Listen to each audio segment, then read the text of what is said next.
नमस्कार मित्रमैत्रिणींनो. आजचा पदार्थ की नाही आपला अतिशय सोपा आहे आणि खूप कमी साहित्यात तयार होणार आहे आणि खूप चटकदारसुद्धा आहे. अगदी तोंडाची चव वाढेल एवढा छान आहे. तर त्यासाठी आपल्याला इथे नाही का मेथी लागणार आहे. तर ही बारीक पानांची मेथी आहे. तर त्याची नुसती जी पानं असतात ना, पानाचा जो भाग आहे तो घ्यायचा आहे आपल्याला. आणि मी ही निवडून घेतली आहे आणि धुवून वाळवून घेतली आहे. कपड्यावर अशी वाळवून घेतली म्हणजे त्यातलं पाणी सुकून जाईल असं. नाही वाळवलं तरी चालेल, काही हरकत नाही.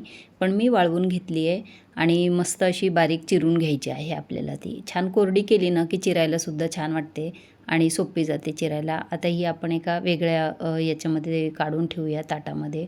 त्यानंतर आपल्याला इथे 3 ते 4 हिरव्या मिरच्या लागणार आहे आपल्या चवीप्रमाणे आणि अर्धा इंच आल्याचा तुकडा घेतला आहे आणि 5-6 लसूण पाकळ्या घेतल्या आहे आणि हे जरासं जाडसर आपल्याला कुटून घ्यायचं आहे. आता याच्यानंतर आपण इथे कढई तापायला ठेवली आहे. त्यात 2-3 चमचे तेल घालायचं किंवा इथे तुपाचाही वापर करू शकता तुम्ही.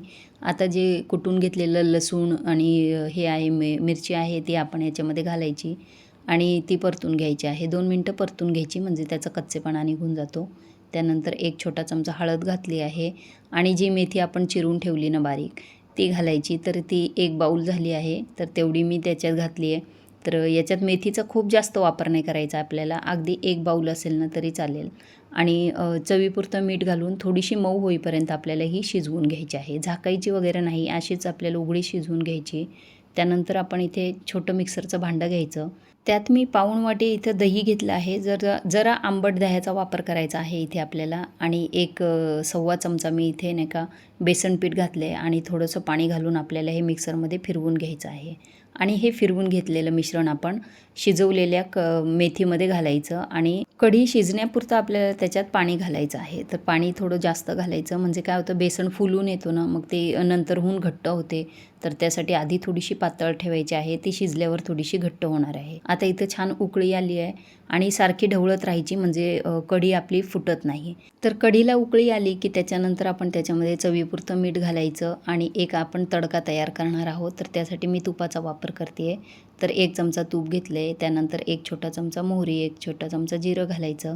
7-8 आपण नाही का मेथी दाणे घातले आहे आणि 2 सुक्या लाल मिरच्या घातल्या आणि चिमूटभर हिंग घालायचं आहे आणि हा तडका नाही का आपण याच्यावर घालायचा. म्हणजे ही जी फोडणी आहे खमंग लागते ना, खूप भारी लागते त्याच्यावर.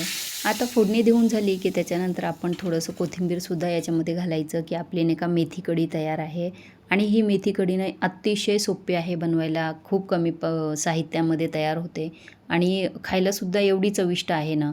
आणि राजस्थानचा खूप प्रसिद्ध पदार्थ आहे हा. तर नाही का राजस्थानमध्ये खूप बनवला जातो. तर मी इथं पापडसुद्धा तळून घेतले होते. मस्त असा गरमागरम भात, कढी आणि त्याच्यासोबत असं चुरून घ्यायचा पापड आणि गरम गरम खायला घ्यायचं. आता बाजारात मस्त हिरवीगार मेथी आली आहे. तर मेथी आणा आणि असे नवीन पदार्थ बनवून बघा. आणि आजची रेसिपी आवडली असेल तर मालाच किचनला लाईक, शेअर आणि सबस्क्राईब करायला विसरू नका आणि जास्तीत जास्त रेसिपी शेअर करा. धन्यवाद.